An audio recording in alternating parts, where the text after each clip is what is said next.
Can you hear me? Yes. Remember Me is a fantastic platforming story-driven adventure game developed by Dontnod Entertainment. Remember Me excels in many new ideas but lacks in more that it could have won so much for.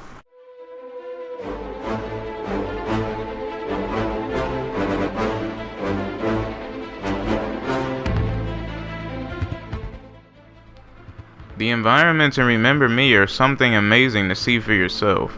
They are vast and full of detail. Not only that, but the character models all the way down to the UI is unique and very well done. The problem is not so much that you cannot explore the whole world, it is the simple fact that you are very limited in what you can explore. At points I often felt as though I was stuck on a train being guided through most of what could have been expanded just a little bit. The other issue I had was there are various buildings and establishments and such with many places that seem interactive at first, but they are actually not interactive, like at all, not even in the slightest. That saddens me because yes, it would have detracted from some of the main aspects of the story, but they are there and you want to at least be able to interact with one of them, and I don't mean walking into a cutscene.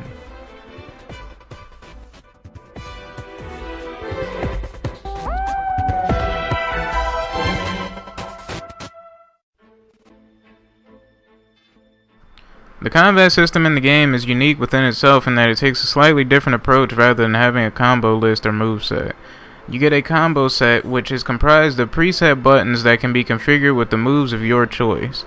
These moves can have different uses such as cooldown reduction, extra damage, extended combo, and health. My main problem with the combat system in itself is an indirect issue. The issue is the enemies can tend to be annoying, which makes it hard to pull off some of the longer combos you can obtain later in the game. The enemies not only spawn over and over again sometimes, but sometimes unless you kill the main enemy, there are some that are invulnerable to your abilities. So you can stun a whole group of enemies, but there will always be that guy who comes over to ruin your combo.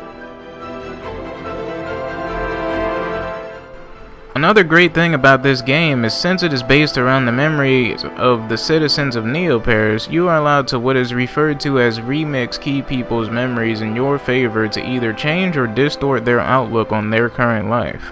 The problem I have with it is there are so many possibilities that I felt at times this would have been great for a branching storyline with multiple outcomes based on what you did, but that's only a minor gripe less than an issue. The storyline is fantastic with the direction it took anyway, though I will say I was not feeling the story that much until about the last 3 chapters, mainly because I felt like Nilin in the sense that I just had no clue what was going on at points in time.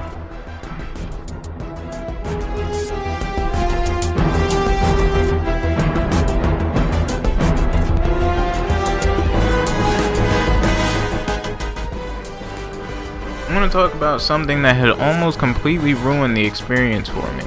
The controls on PC with my mouse and keyboard combination was almost impossible to deal with. Nilin simply moves too fast when running, and since like I explained earlier there is very little leg room for exploration, the narrow pathways and completely clustered full of depth environments simply were painfully hard to navigate at times. At the very beginning of the game, I had a hard time doing something as simple as climbing a ladder.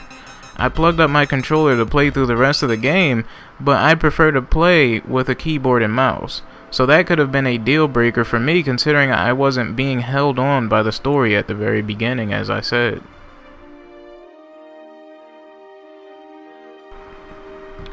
The S-Presence system is a series of abilities you unlock as you progress through the story. I felt like they could have been worked through the story a little bit better, because she just kind of remembers them at random points and asks Edge, your guide, what did she just do.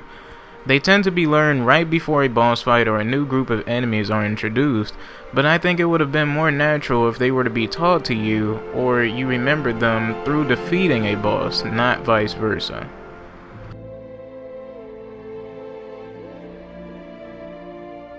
The soundtrack, as you heard a bit of during the intro and a little bit throughout the video, is amazing and seems to fit the game's futuristic atmosphere and the current mood Nilin is in very well.